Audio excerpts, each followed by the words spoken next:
And the secret weapon is, my fellow Americans and global citizens, First Lady Melania Trump? You're not going to believe what happened and what First Lady Melania Trump of the United States of America just did. She penned a heartfelt, endearing, warm, peaceful-oriented letter to President Putin, and it is absolutely breaking the internet, going viral all over. I can't wait to read this with you and share this with you. I think this is so powerful. Check this out. So here is the official letter right here that was written August 15th, yesterday, as of this recording, 2025. And she writes, "Dear President Putin, every child shares the same quiet dreams in their heart, whether born randomly into a nation's rustic countryside or a magnificent city center. They dream of love, possibility, and safety from danger. As parents, it is our duty to nurture the next generation's hope. As leaders, the responsibility to sustain our children extends beyond the comfort of a few. Undeniably, we must strive to paint a dignity-filled world for all, so that every soul may wake to peace, and so that the future itself is perfectly guarded." A simple yet profound concept, Mr. Putin, as I am sure you agree, is that each generation's descendants begin their lives with a purity, an innocence which stands above geography, government, and ideology. Yet in today's world, some children are forced to carry a quiet laughter, untouched by the darkness around them, a silent defiance against the forces that can potentially claim their future. Mr. Putin, you can single-handedly restore their melodic laughter. In protecting the innocence of these children, you will do more than serve Russia alone.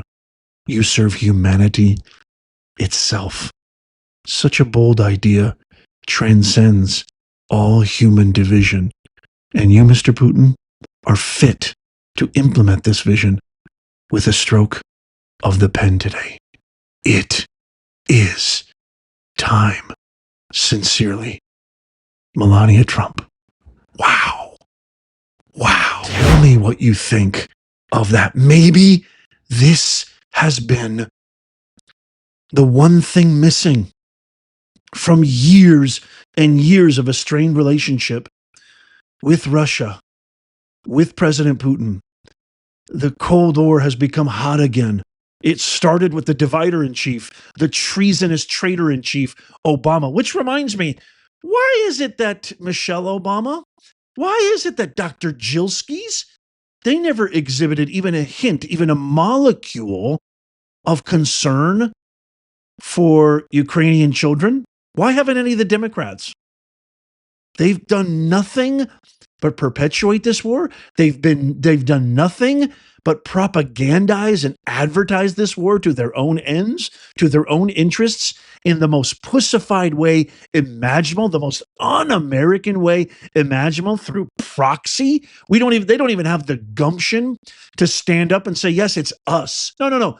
We'll hide in the shadows, but hey, Zelensky, we'll give you all of our insider trading profits, launder them through you, through weapons. We'll call it a war. We'll call it support. We'll call it standing up to tyranny. And they just sit back and relax, and they want to send our kids, our daughters, our sons into this war. That would have been the next step had Kamala won. I say it once, I say it again. We didn't dodge a bullet. We dodged a nuclear atomic bomb on November 5th, 2024. Why didn't they ever show any concern? Maybe this has been the trick. Maybe instead of strong arming, maybe instead of playing the bully or playing like we're tough when, all the time, maybe the tough, male route was the wrong way to do it. Maybe a softer approach. This was so eloquent. It is time. What's the worst that could happen? What's the worst that could happen? So he rips up the letter. So what? But what if? What if it has some kind of an effect on that cold, cold Russian heart of Putin's, which I'm just saying that. I don't know if he has a cold, cold heart. I know he's ruthless. He's a dictator, but he's fighting for his people. He's fighting for his country. And he's obviously done a pretty good job. I know he's a dictator. I know he offs his political opponents, et cetera, et cetera. But, what happened yesterday with Trump? What happened with the peace talks? The fact that he spent hours and hours and hours working on this, and the fact that it was the first ever visit from any Russian premier going back to the Tsarist era in Alaska, the fact that the respect that was shown by Putin to President Trump, saying something that Trump has said time and time again, that if Trump was president, which was phenomenal. If you watched the conference yesterday, live, the joint press conference, where Putin said, it is true that if Trump was in office, this war would have never started. Something Trump's repeated 1,000,006 times. Trump posted this in response to the meeting recently, saying a great and very successful day in Alaska. The meeting with President Vladimir Putin of Russia went very well, as did a late night phone call with President Zelensky of Ukraine and various European leaders, including the highly respected Secretary General of NATO.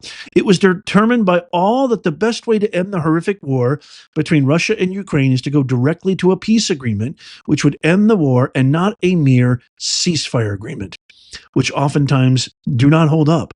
President Zelensky will be coming to D.C., the Oval Office, on Monday afternoon. Holy macadamia nut.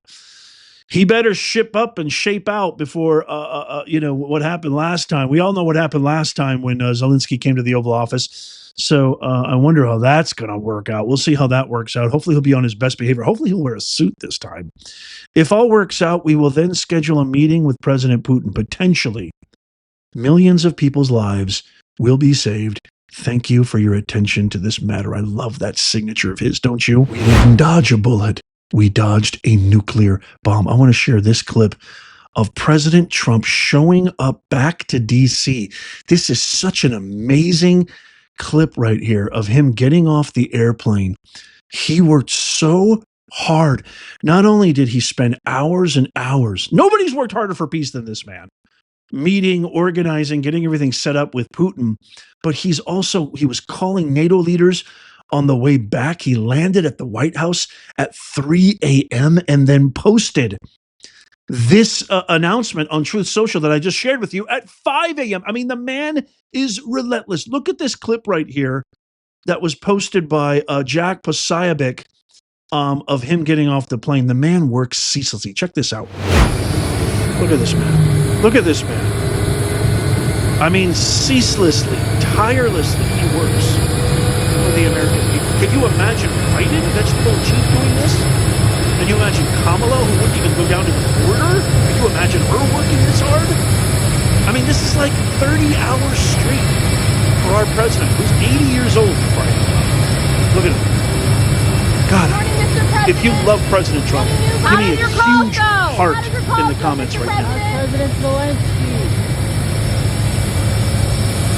We are so lucky. Okay, now to the crack addict, Hunter Biden, who for some reason he's making the airways and highways and byways with his latest stunts and PR interview, ridiculous attempts at trying to be relevant. He's facing a huge defamation lawsuit, a warning from First Lady Melania Trump. All the while she's trying to get peace and help her husband. This ridiculous cockroach, Hunter Biden, is doing nothing, absolutely nothing, just like his father, just causing trouble, just wreaking havoc, just being an impediment. He, if you missed this, the reason this lawsuit came to fruition was Hunter Biden stated that Epstein was the one who introduced Melania to Trump, which has been denied, which is so egregious that Melania's lawyers just successfully secured a retraction from the Daily Beast for reporting such, and now she's threatening a lawsuit. Well, he had a chance to respond to this lawsuit, but before I show you his ridiculous response, here's the actual clip of what he said specifically in relation to Epstein and Melania and President Trump. Epstein introduced Melania to Trump. The connections are like so wide and deep. Anyway, why do we think they don't want the files released? I don't know. I think John, that thing that John Homlin says is like a long time ago. I think is the most accurate kind of assessment of them, which is everything is projection or confession. Everything. So when he puts out that tweet, he says Epstein now is the Russia hoax or the Hunter Biden laptop. The laptop from hell, which the Democrats swore came from Russia. No, it came from Hunter Biden's bathroom. Like, I wonder if it works. Absolute creep. Replaying the standard pathetic playbook of the Hippocrats, the Democrats. I've said it before, and I've said it many, many times, that I think Trump was uninformed about how the base really does want answers about Epstein, and they do actually care about it. And he's said it many, many times. I'm happy to release. I give them full power. I give the DOJ. I don't blame Trump at all. I blame Bondi, Cash, and Bongino for botching the whole conveyance up of how it was communicated, that he didn't unalive himself, or he did unalive himself. And there's nothing else there. Everything's fine, even though we had it on our, it's just ridiculous the way that they handled it all. It's not Trump's fault. But the bottom line is this. If there was anything on Epstein and Trump, why didn't the Democrats release it when they had control of both houses and the executive branch for years? For years. So don't give me that garbage. It's absolute crap. Okay, well then, Hunter Biden then responds. He gets a chance now after Melania Trump issued the defamatory retraction statement and the threatening to sue him into oblivion. We're talking like billions of dollars unless he apologizes. This was his response.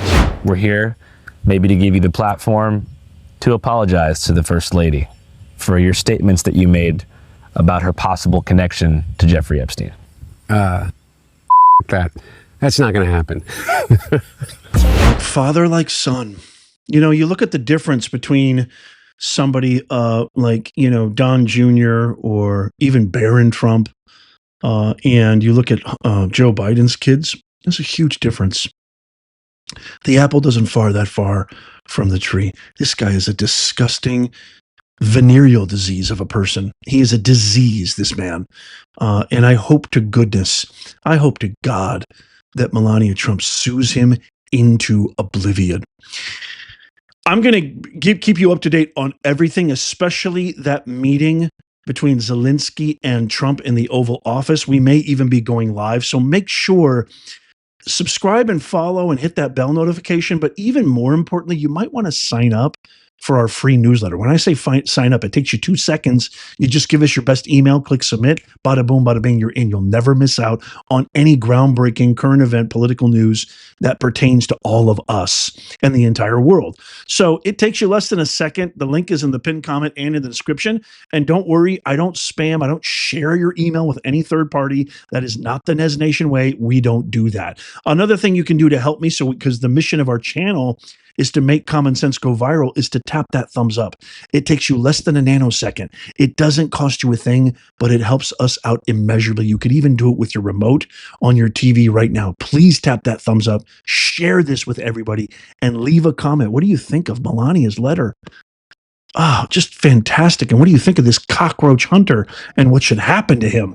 I'd love to hear from you guys. Let me know in the comments down below. Don't forget to check out these videos coming up on the screen right here. Here's where you can tap my face right here to subscribe and follow. It's absolutely free. And as always, may God bless you, and may God bless the USA and all who defend her. I'll see you soon.